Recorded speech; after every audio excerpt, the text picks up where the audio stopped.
Morning, a very happy belated Juneteenth and a happy Pride Month to all of you who are celebrating. My name is Joey Mack. I'm the Executive Director here at Chicago Blend, and I'm delighted to welcome each of you to today's program on equity in Chicago's startup scene. In just a few minutes, we will be releasing the results, the findings of our 2022 Startup Diversity Survey, which is presented by CDW in collaboration with the Polsky Center for Entrepreneurship and Innovation at the University of Chicago.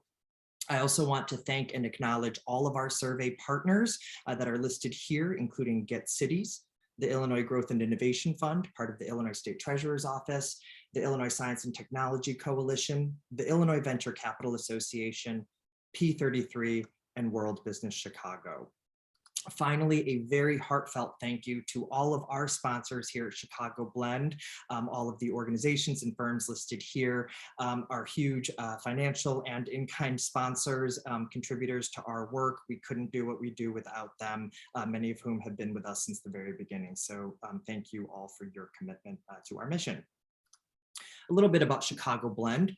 Our mission is to advance diversity, equity, and inclusion in Chicago's venture capital and startup community. We were founded in 2018 by a group of local venture capitalists who were really concerned about the underrepresentation, particularly of women, non-binary, and people of color in the venture capital and startup space. So today, our work really focuses on three different areas. The first is around gathering, analyzing, and publishing reliable and accurate data about demographic trends within the startup community. Today's conversation is a direct extension of that. Our second area of work is around providing DEI resources to the VC and startup community. And the third area, one of the newer parts of our work, is around providing education and training to help build up the next generation of underrepresented VCs here in the Chicago region. Just a quick overview about how today's going to work. I'm going to spend a few minutes just going through the high-level summary findings from our survey this year. We certainly encourage each of you to ask questions. Please use the Q&A function to do so. And then I'm really excited about our panel discussion that'll be following.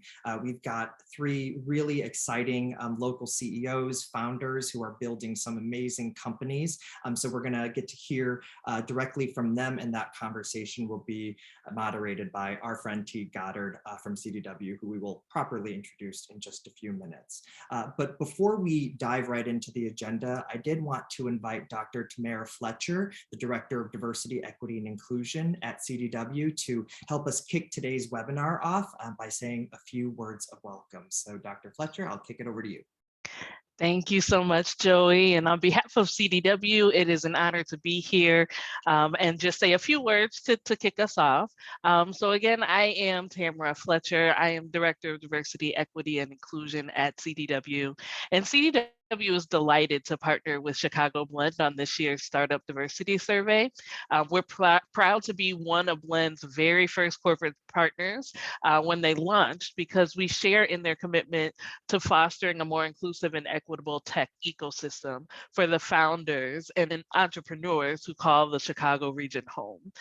So just a little bit about CDW and our DEI efforts. Ultimately, our goal is to create a culture in which belonging in DEI is cultivated in order to drive better collaboration, innovation, and business results. And when we hear that, you know, we start to think about internally first, but actually that extends beyond the coworker experience, beyond even CDW's business performance, and it really does extend into our community. And so we are really committed through our strategy to invest our time, our dollars into the community in various ways. We want to make sure we're creating technological solutions that can drive innovation, economic growth, digital equity, and social inclusion. And so that is why it is such an honor for us to be a partner of Chicago Blend.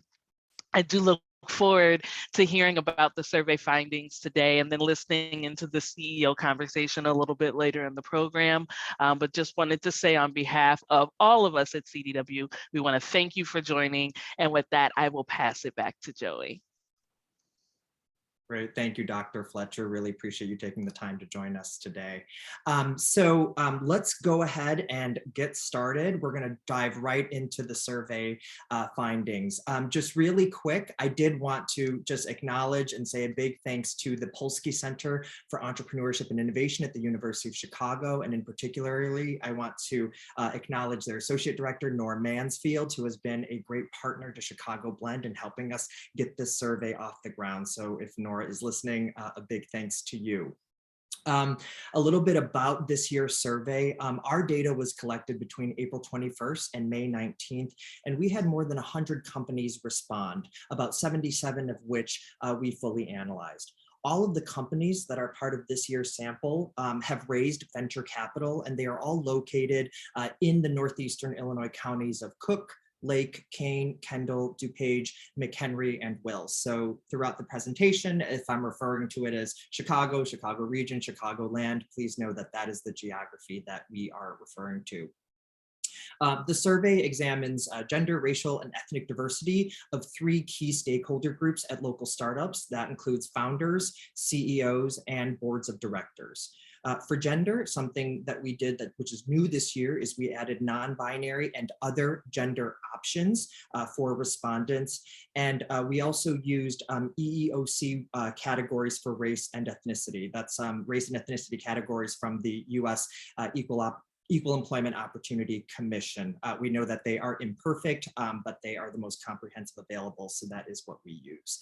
One final note that I should mention here before we dive into the findings is, we look at gender, race, and ethnicity data in this survey, but here at Chicago Blend, we certainly recognize and acknowledge that there are so many other dimensions to diversity beyond these 3 areas, whether it's LGBTQ+ identification, disability status, veteran status, or a whole other host of different marginalized groups that we could be examining.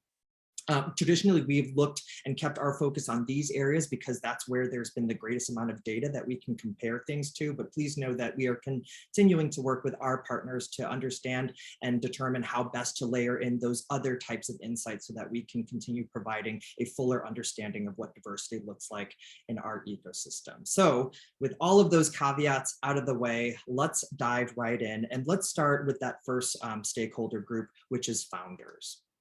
When we look at founder diversity by gender, this year we found that 39% of venture-backed companies in Chicago reported having at least one founder that identifies as woman, non-binary, or other gender. That's compared to 28% nationally, which we got that number from Statista, which is the most current and comprehensive available that we've been able to find. Again, this is a company level analysis, but we also recognize that many companies have more than one founder. Sometimes there could be 2, 3 different co-founders. So we also wanted to look at gender diversity and the breakdown among the entire population of all founders, irrespective of company affiliation. So when we slice the numbers that way, we found that 24%, almost 1 in 4, total share of founders and co-founders across all companies identify as women, non-binary, or other gender.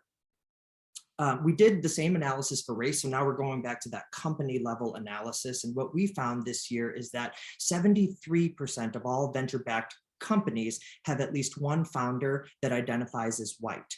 Just over 25%, about 1 in 4 founders, or I'm sorry, 1 in 4 companies have at least one founder that identifies as Asian. Almost 17% has at least one founder identifying as Hispanic or Latino. Just over 14% has at least one Black or African American founder, and then we have less than 3% had founders that identify as 2 or more races. Similar to what we did with the gender analysis, we also want to look at this not only in terms of companies, but also in terms of the full population of founders. So when we look at that breakdown, we see here that nearly 60%, this red slice of the pie right here, nearly 60% of founders in the entire sample identify as white, with about 39% identifying as non-white.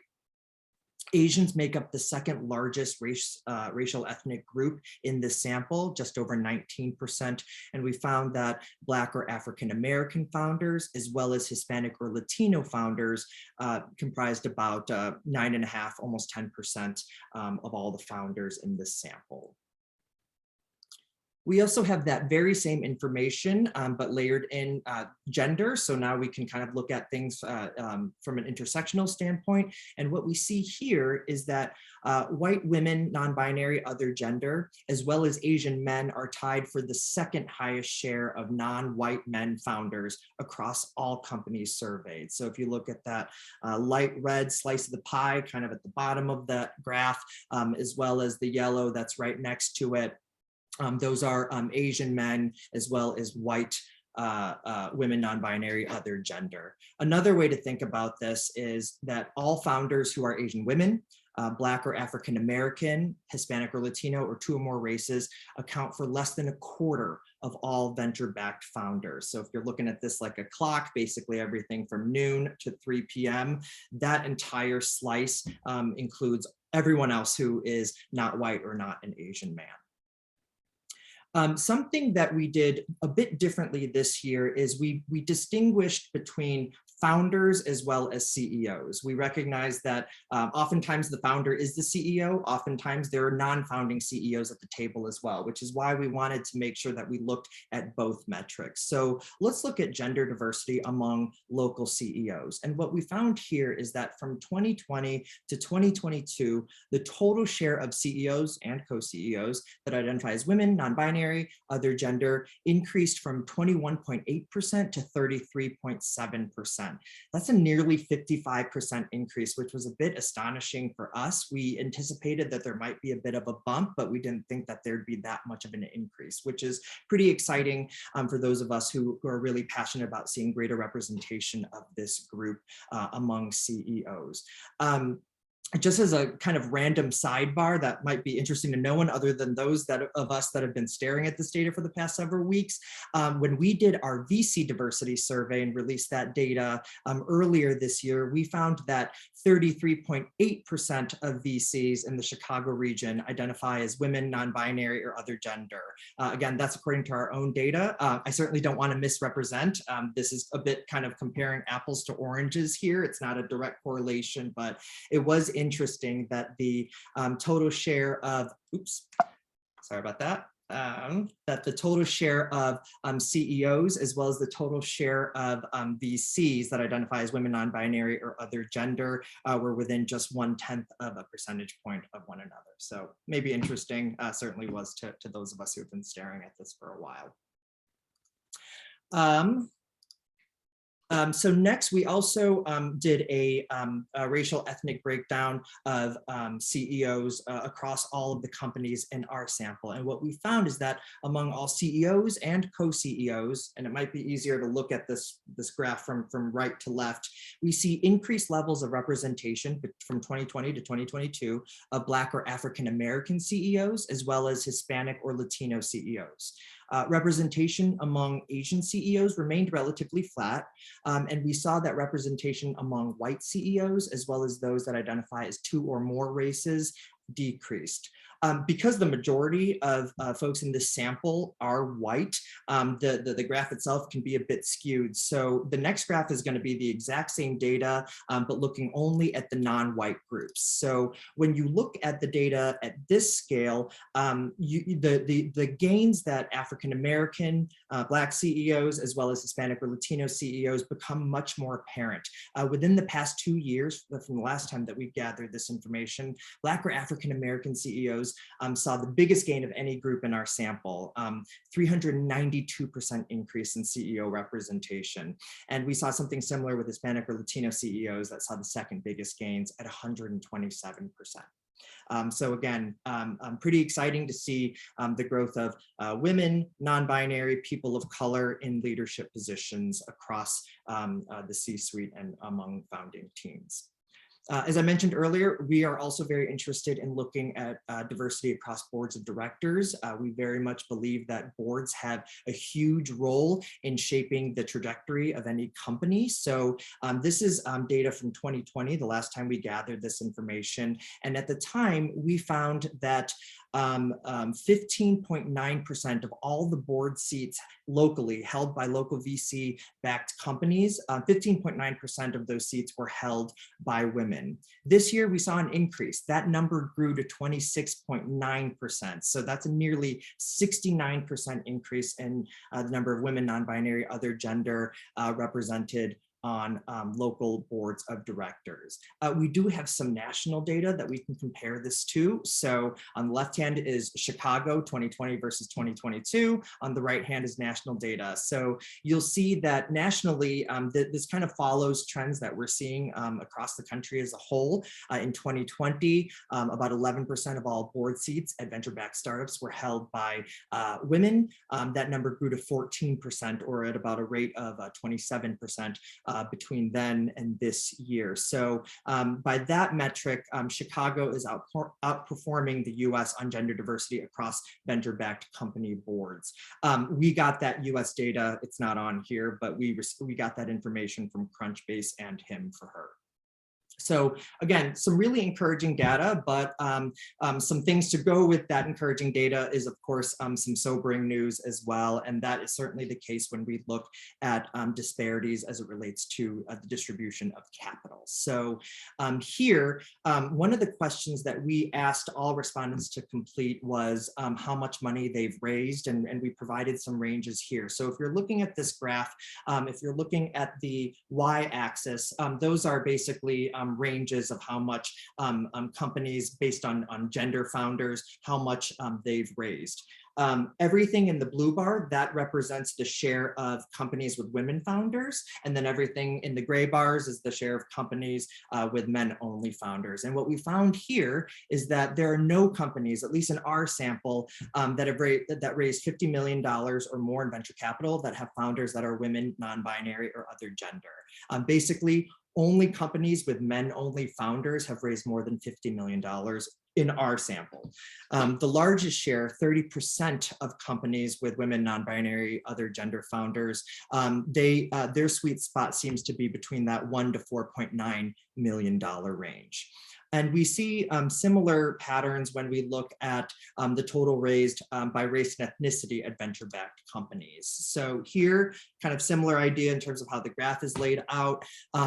All the red bars represent white founders, yellow bars represent Asian founders, the blue bars represent Black or African American founders, the green one represents Hispanic or Latino founders. What we saw here is that there are no companies in this sample that have raised $50 million in venture capital or more that have founders that are Black or African American or Hispanic or Latino. So, you know, we see here, if you're looking at that $1 to $4.9 million range, that seems to be the sweet spot for the Hispanic or Latino founded companies in our sample. And then for Black or African American led companies, the sweet spot seems to be tied between 0 to 1 million and 5 to 20 million, basically. And then the last metric that we looked at as it relates to funding was, where are these founders, where are these companies raising money from? So this is, when looking at funding source, this is the average amount raised by founder gender. So across the board, we observed that founders typically raise, on average, more from out-of-state VCs than from Illinois-based VCs, which tends to track anecdotally with what we know. And something else that also tracks with that is that companies with men founders still raise more from both sources than their counterparts who identify as women, non-binary, or other gender. Basically, if you're looking at this, women, non-binary, other gender tend to raise somewhere on average about $2 million locally, up to $3 million from sources from VCs outside of Illinois.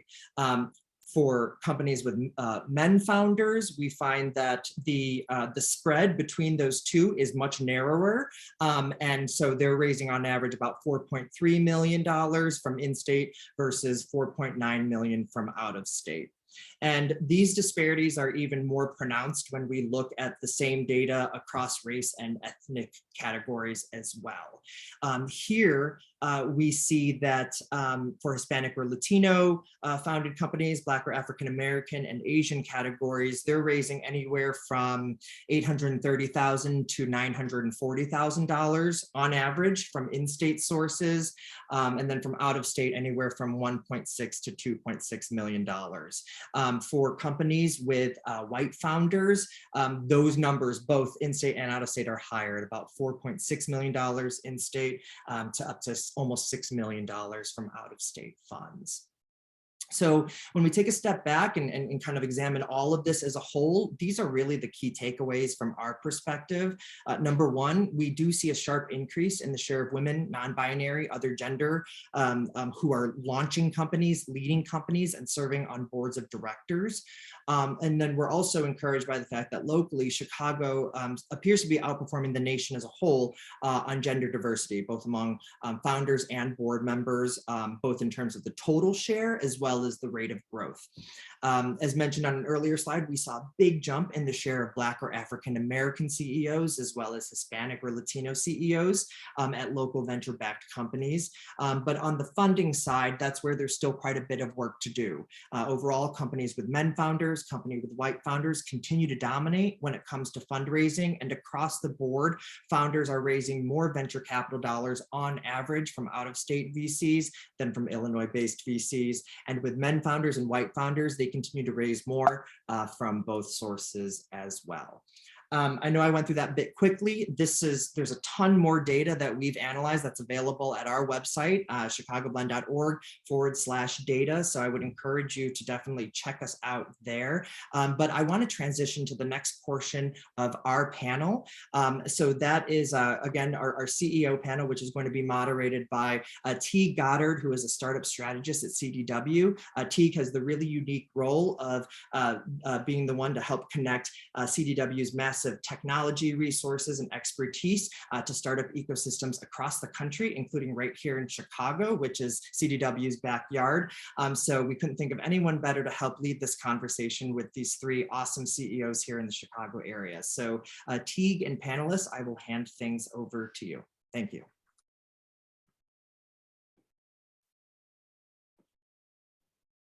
Awesome. Thank you, Joey.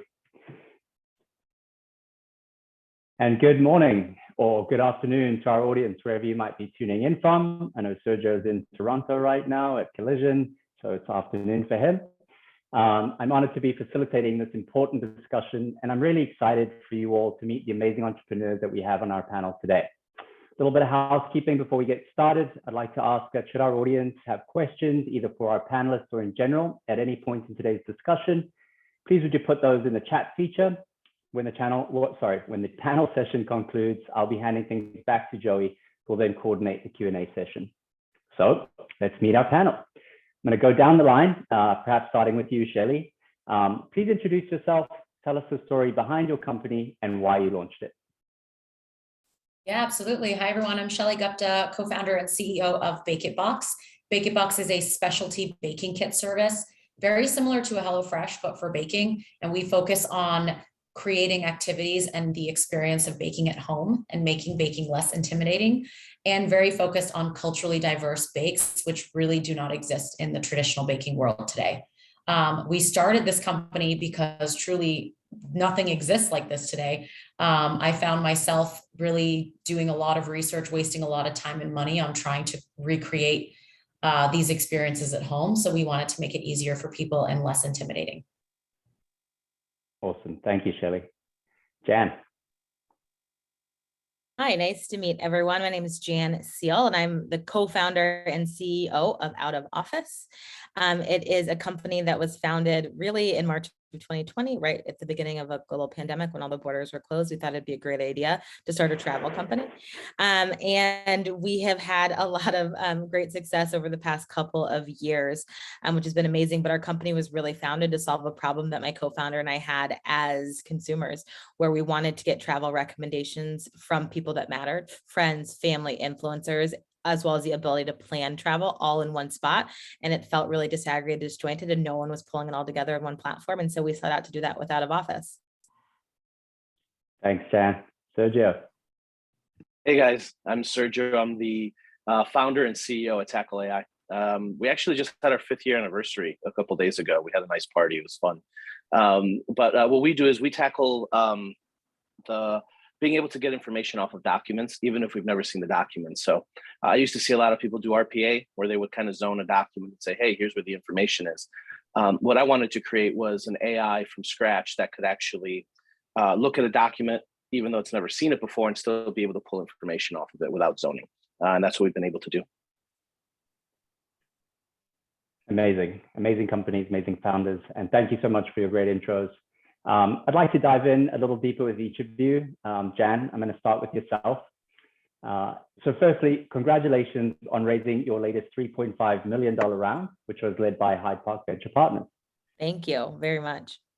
Amazing. So Jan, you somewhat alluded to this already, but your company's success depends in large part on people feeling confident that it's safe to travel again. Why did you feel like this was the right time to launch a travel business? And also, what new opportunities are you excited about as we continue to emerge from the pandemic? Yeah, I think what we felt like was, it's funny, at the beginning of this, it was 2 weeks to flatten the curve. So we really didn't think there was going to be too much of a downturn at the time. But over the subsequent 2 years, what we found was we always recognized that travel had to bounce back, that if travel and tourism didn't bounce back, we had larger economic implications, global economic implications.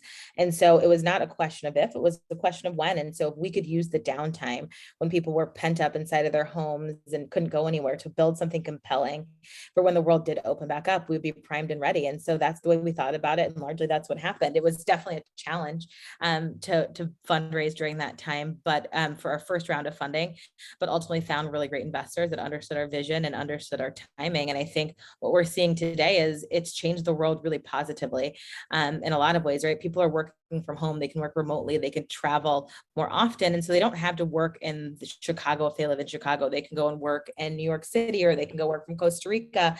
And so those travel resources, great recommendations, places that were safe, that people could travel to, places where people felt comfortable with the regulations that were being imposed was really, really important. And so out of office kind of shifted and became a place of comfort and a resource for people throughout the pandemic. And I'd say the last thing I'd add to that is that, what we're seeing today, despite kind of a looming recession and all the things that are happening, people are really wanting to experience travel and experiences over things. And so you're seeing that there's zero price resistance to the increased airfare. There's zero price resistance to increased hotel prices because people want those things. And so we're really primed and ready for that.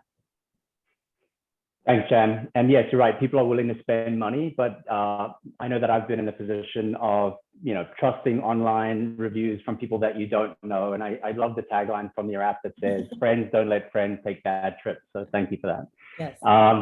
Shelley, next to you. And again, I'm going to start with some congratulations. I saw recently that BāKIT has been announced as a Techstars portfolio company. So congratulations. Thank you. It's amazing. So Shelley, BāKIT is unique in many ways, and I particularly love the cultural exposure through those curated, delicious recipes. I think it was the cheese and strawberry preserves empanadas that looked amazing. Okay. But the meal kit delivery space is already somewhat crowded. What is your view of the market opportunity for BāKIT? Yeah, this is a great question. I think a lot of people make that kind of tie together between us and meal kit space. Our product follows the same business model as the meal kits, but we truly are an activity box and that we happen to be food adjacent. So the mission of a typical meal kit is truly around meal solutions. And our mission and our focus is really around making baking less intimidating and providing that experiential product for families, for friends, and then that exposure to the new cuisines. So we actually see the market very differently. Our market opportunity is very, very huge. We see global subscription boxes growing 20% year over year, and that's projected through, I believe, 2025. So, and we're carving out this new category of food adjacent activities. So we definitely are mimicking the model. We know that it works. And but we're carving out this new market, and we are really excited about the opportunity. It really is a huge market. Amazing, thank you. And I think my daughter's on her 100th banana bread loaf, scared to kind of try other things. And I really love that you've created not only just the ingredients, but also the portioning, just takes that extra step to take the some of the intimidation out of the process. So thank you. Absolutely. Sergio, TackleAI focuses on intelligent workflow automation. And you launched the company before the pandemic, but have continued to grow it since, even working with some big names like the US Department of Defense. In this current environment, when we're all rethinking work, specifically productivity and efficiency, how has your industry changed since you launched TackleAI, and how has your company adapted to those changes? Yeah, we've been lucky. I think that with all the changes that have occurred, we've actually grown, because I think everyone's looking for ways to automate, especially when it comes to paperwork, because I think it's one of those overlooked things. People don't realize that they're spending a whole bunch of time and money on paperwork, especially in the healthcare, finance, and legal spaces. So we know that that's where we're going to focus. At the beginning, it was really trying to teach people, hey, this is what we do, and this are the things that we can automate. But as time's gone on, they come looking for us now. So we're no longer teaching them. They understand what needs to be done. And now they come to us with specific solutions that they're looking for us to solve. In healthcare, it's, hey, can you identify whether this is an MRI or a CT scan, or what type of documents it is? In legal, it's, hey, can you redact document? The big class action lawsuits are, do you have the ability to redact? And these are all really cool things that we're able to do, and add more tricks into, our Swiss Army knife of an AI that we have. But for us, it's been great. The thing we'd have to adapt to the most is probably the hiring of talent, which has been difficult the last 2 years, especially in the tech world. I think it's kind of loosening up here with some of the larger companies letting go of a lot of people. So we're starting to see, we're having it's a little easier for us right now. But I would say that's probably been the biggest adjustment for us. Excellent. And I love the exploration of those use cases of what you can use the tech for. I particularly love your tagline that says, attempt the absurd, solve the impossible. So really looking forward to what else is to come for TackleAI. So thanks, Sergio, and thank you all for sharing just how your company's got started and the market dynamics that you face. Now let's discuss the fundraising journey, and I'd like to hear from each of you and what your experience has been.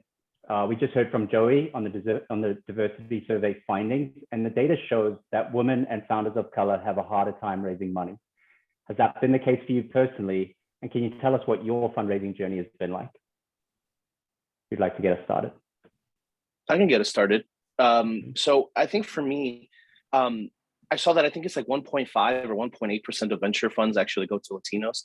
I'm Mexican, and I think a lot of times I obviously there's a little bit of bias in some of the VCs and stuff, but what I've noticed more is it's a cultural thing with us. As my Mexican culture, we very much were taught not to ask for things.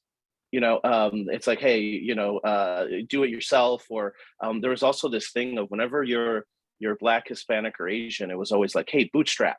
But they never, my white friends weren't told to go bootstrap. They're like, hey, we have these friends and we can help you raise money. And I think it was more of not being afraid to go ask and literally get into meetings and say, hey, these are the things that I want to do. And, I think I'm worthy of this stuff, which I think in our culturally, at least with us, that's not how you were taught. And that's not the way that you behaved. I'm glad that we've been able to change that, but it was, you got to, the typical things, get used to hearing 100 no's for every yes. And even when they say yes, there's still only like a 20% chance you're actually going to close, so I getting used to that kind of stuff. Luckily I've been doing this now for 7 or 8 years. So I've got it figured out. And do you feel like that's a similar sentiment among other Mexicans that you don't ask, or you educating them that it's okay to ask? Absolutely. I mean, that's why I try to do like mentoring, especially in the Latino community. I grew up, my father owns Mexican restaurants.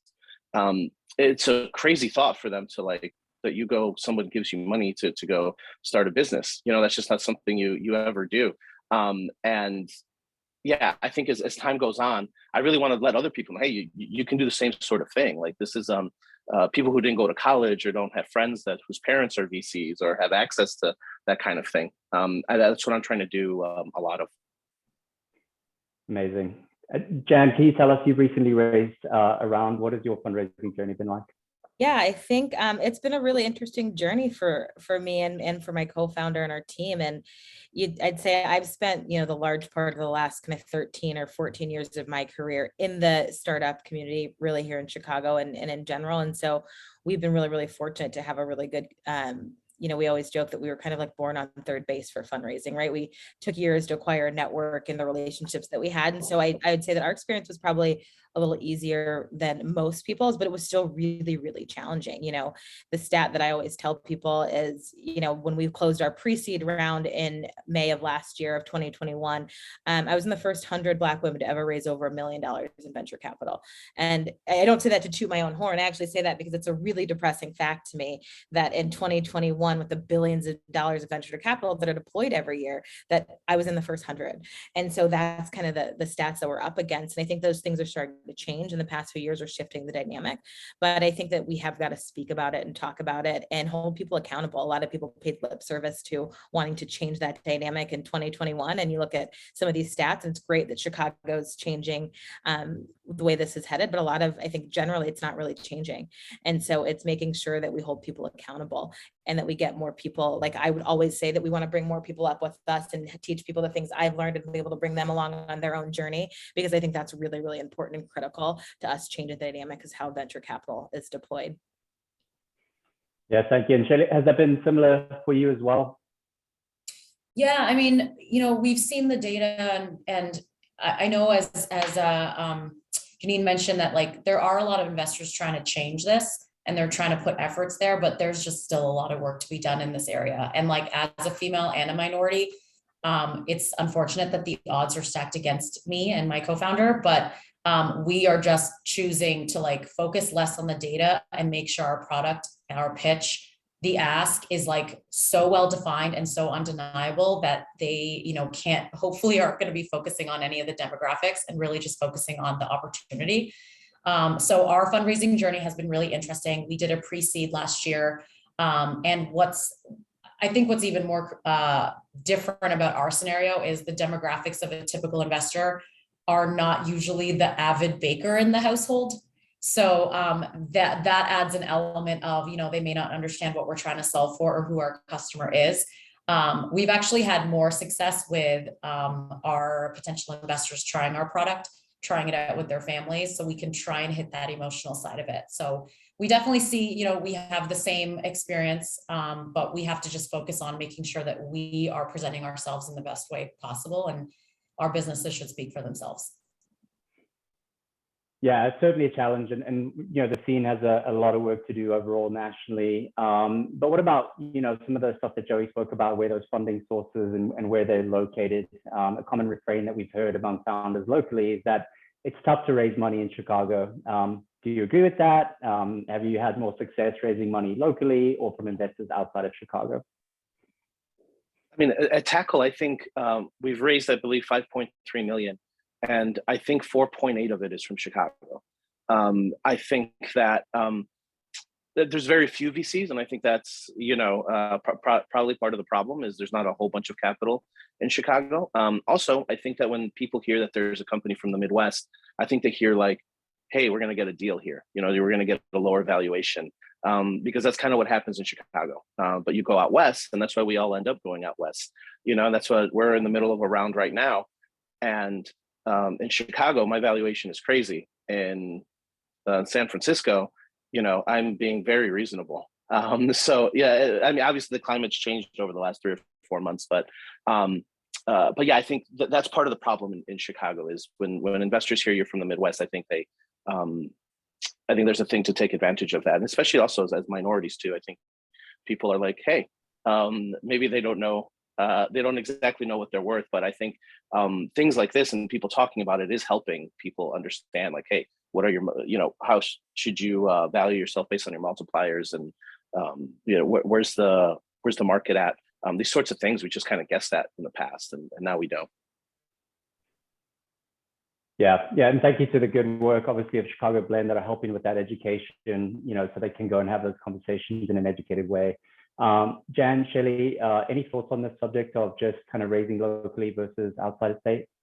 Yeah, I think it's interesting for me, and I feel like Shelley, maybe you can relate to this too. Being in the consumer space in Chicago or in the Midwest is where you find the most challenging, right? If you look at where VCs mostly invest, it's in B2B, it's in SaaS. And so if you have a consumer startup, it's a totally different world, and it's a little foreign for a lot of VCs here. So it takes that much more work to get them over the hump. And our first round was a good mix. We had some Chicago investors, but mostly outside of Chicago and on the coast. And then our seed round, which we just closed, like you mentioned, that was mostly Chicago investors. And so we were very surprised by that. That wasn't what we expected, but we had spent a lot more time building these relationships, getting people familiar with our product.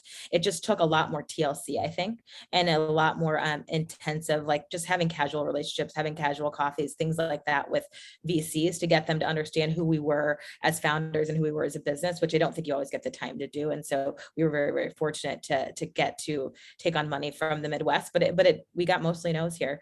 And it would have been a lot easier if we would have spent our times on the coast for sure. Yeah, I would say we've had the same experience definitely as a consumer brand. Chicago just tends to be more risk averse, and especially for early stage for us, we're only about a year old.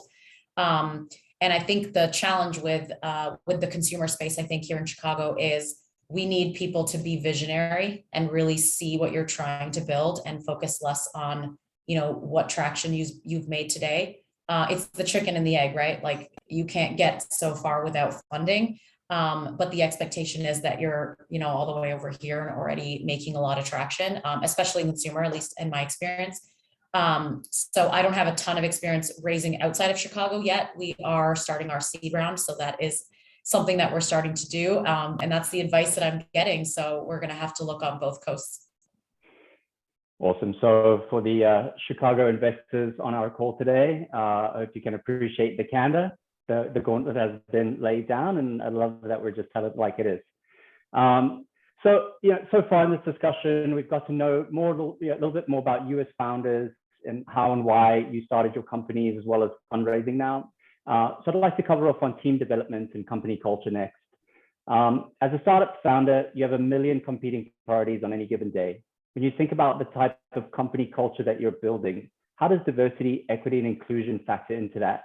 Can you give some examples of steps that you're taking to diversify your team, create opportunities for your staff, or foster a culture of belonging and inclusion? And Sergio, I saw from your website that you're very outspoken on this topic, so why don't you lead us off? Sure. Yeah, for me, I think, especially in the AI space where we're training models and things that are going to go out there, and perhaps there's a lot of bias. If I have a bunch of one type of people who are training models, then that bias is going to go into those group of people. We see that a lot in finance.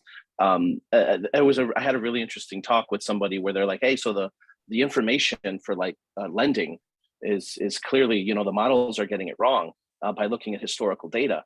But the models are getting it right. It's just that, financial organizations have been very biased for many decades, and the models are doing the correct thing. They are giving more loans to white people. They're giving, if your last name is a Hispanic last name, you end up with a lower credit rating. That's what's happening, and the models are getting it correct. So I think that for us, it's been making sure that we're as diverse as possible. We just had our party, our 5-year anniversary party, and we had it at my parents' bar. It's called La Tequileria, Tequila Bar. And it was cool because my family was there, my brothers and my mom and my dad, and my brother looked and saw kind of the 50 of us and said, dude, nobody looks the same. Everybody looks different. And we have all kinds of different people from different backgrounds. We have people from Kazakhstan and Nepal, and then we have people from Mexico and Canada. And I love that, especially in the sort of business that we're in. I think that the other thing that we've done is we create clubs in the company. So people who are really into the deploying software, they have a little club in the company and they meet once a week to go over how they can improve. Or we have an onboarding club, and then guys who are really into Python.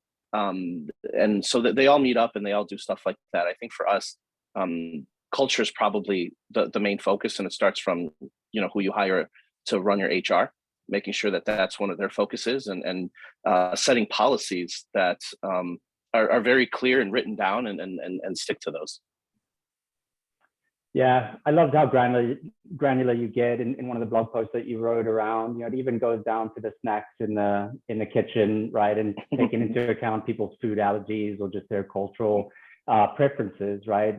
So I really think that you're thinking about it the right way. Shelley, what about you on this topic? Yeah, I think it's such an interesting topic. And for me, it's not, we're still a very small team. So for me, it's not something that I have to actively think about because it's truly just our culture today.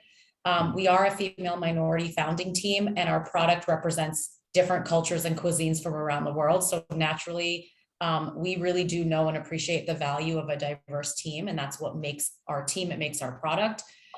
So we really want our team to be reflective of what our customers are looking for and what our product looks like. We definitely could not be a culturally diverse product with a completely white team, for example. It just wouldn't make sense.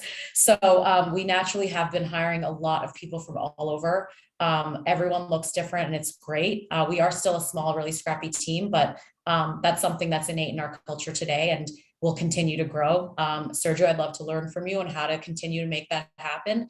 But so our team today has like such a different, diverse background, like from experience, from culture, from race, and just their own perspective. So we're really proud of that. Yeah, it's amazing. I did see that, Carla, your co-founder is also from Puerto Rico and you're from Toronto. So you come kind of inherent with the cultural diversity.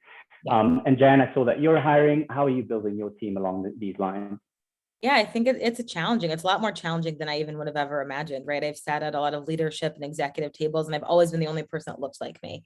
And it was really important as we built this company, as equally important to my co-founder, who's a white woman, but to build a company that didn't just feel like I was the only one or that there wasn't any diversity. And so we spent a lot of time in our core values and our mission, making sure that we champion diversity of both ethnicity and of thought, making sure that that's how we bring people onto the team and we create a culture that's inclusive. And I think largely we've done it so far, but it's not easy. It's easier to use your network of people and the network around us. And those people largely look very different. And so it's making sure that you take the time and saying, we might need to hire this person today, but let's make sure that we vet all of the right people, not just the lowest hanging fruit or the person that's right in front of us or most obviously in our network. And when you have competing priorities or people on the board that are asking questions, you always want to make sure that you're moving fast enough. But I think we're very much okay saying, let's pump the brakes, find the right person, and make sure we put this role in front of the right audiences. So I think that's where we miss a lot of this. We put it in front of the most obvious audiences, and we don't give everyone the opportunity. So it's expanding and casting a wide net as we're starting to recruit. Amazing. I really appreciate all of your thoughts on that and giving us as a collective audience here something to think about. So I'll conclude my questions, just keeping an eye on the time here, by touching base on the Chicago ecosystem specifically. We somewhat, gave it to them in the previous question, but you could have chosen any city to launch your company in, but you chose Chicago. Why? Sergio, I'll kick it back to you. Yeah, so for me, it's a super diverse city, and I think particularly in what we write our software in, which is in C++ and C#. There's a lot of C++ and C# developers in Chicago. I think that was a big thing. And we're actually in the suburbs. We're in Schaumburg. That's because it's a very like middle place of where people who live in the city can get there, but the people who live super west, like in Cary, can get to where we're at. The other thing too, for me, there was one of our investors is Cleveland Avenue, and I really like their whole mission statement has been fantastic for us, especially in how they really focus on investing in underseen or companies and founders. And so I know that they had like a really cool event like 2 or 3 weeks ago, and I was in that room, and there was 150 of us, and 90% of the people in that room were Black, Asian, or Hispanic, and almost half were women. And I'm like, man, there's like hundreds of millions of dollars in this room, and it's so cool for that to happen, and for that to happen in Chicago, right, where I'm from. I think is great, and I look forward to helping with that as well. So it was talent, but also diversity. You like that, and therefore stayed in Chicago. Shelley, what was your reason for starting the business in Chicago, out of all places? Yeah, I mean, Chicago is a food city, so I feel like that's pretty undeniable. We couldn't have thought of a better place to start. I moved here from Canada 8 years ago, and I fell in love with the people and the food and the mix of cultures.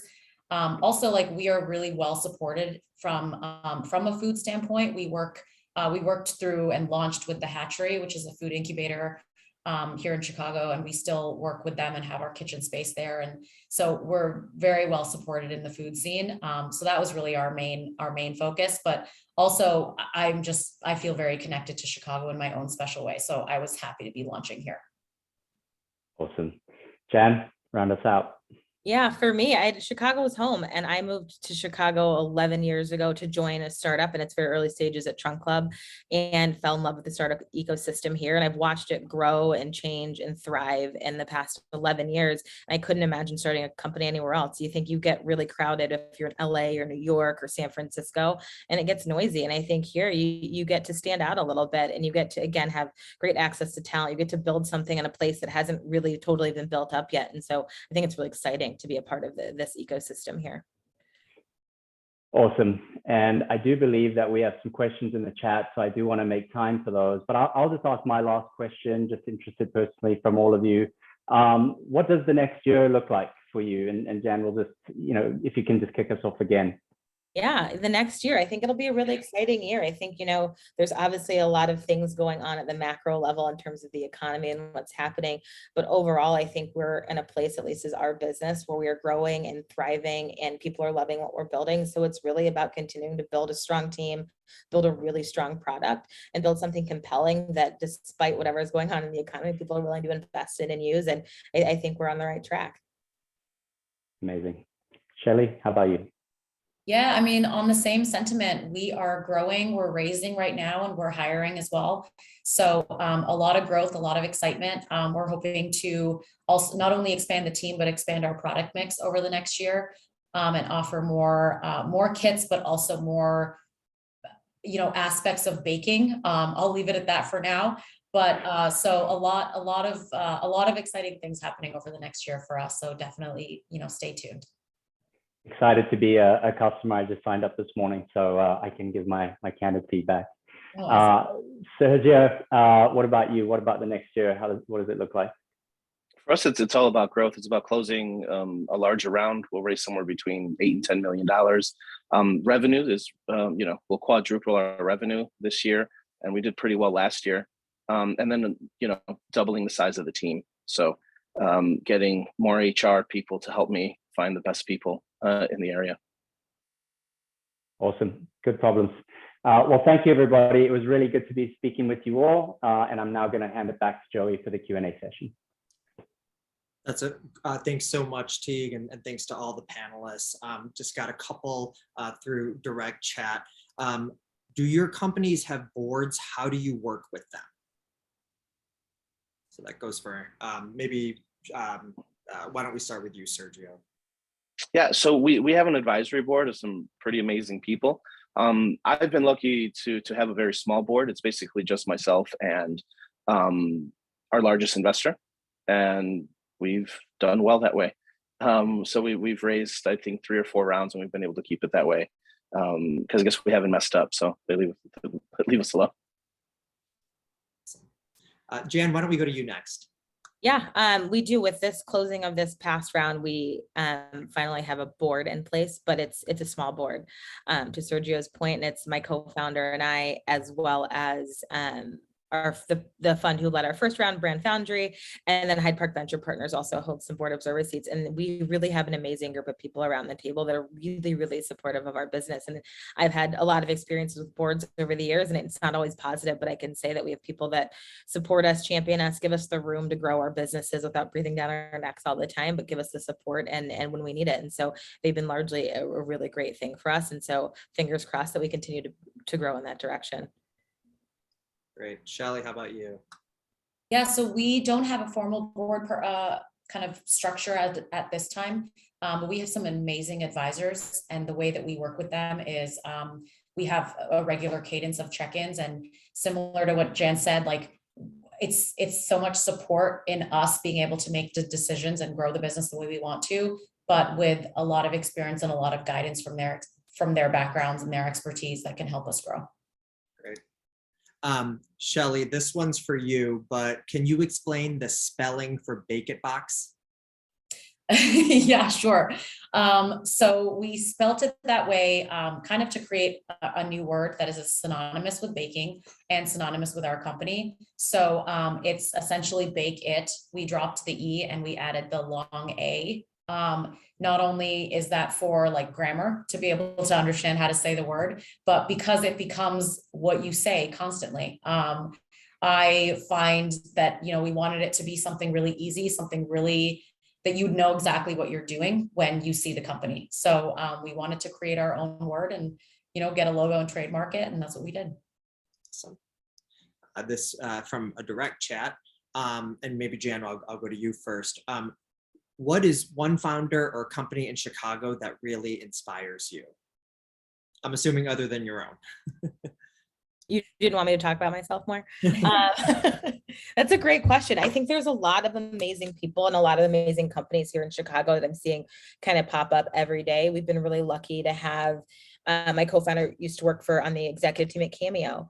And so they're obviously kind of a company that's thriving and learning and growing in a really interesting way. And so we have Stephen Galanis as one of our investors. I'd say I've got friends and people like Ryan Mundy at Alchemy Health, who's become a friend and a founder that's a great person to lean on. I think there's so many amazing companies here that are really kind of popping up, and we're building a really great ecosystem.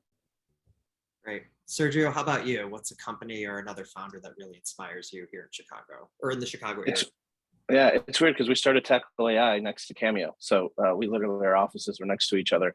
And so, yeah, I think with him, I always liked, he doesn't pretend to know more than he does. When you ask him stuff, he's like, listen, I don't really know, but like, I'll get people to help me. I'm just trying to figure this out just like everybody else. So there's that honesty that I think gets lost a lot of times with founders. People think that what they want is for you to have all the answers, when in reality, they just want to know that you're very good at finding the answers and getting the right people.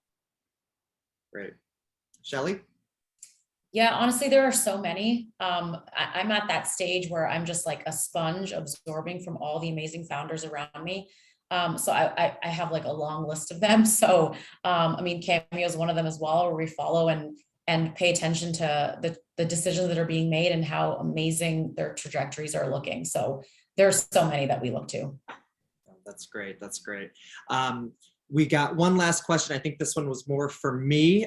Was this year's data compared to Chicago area VC startups listed in the 2020 report only, or to all VC startups that participated?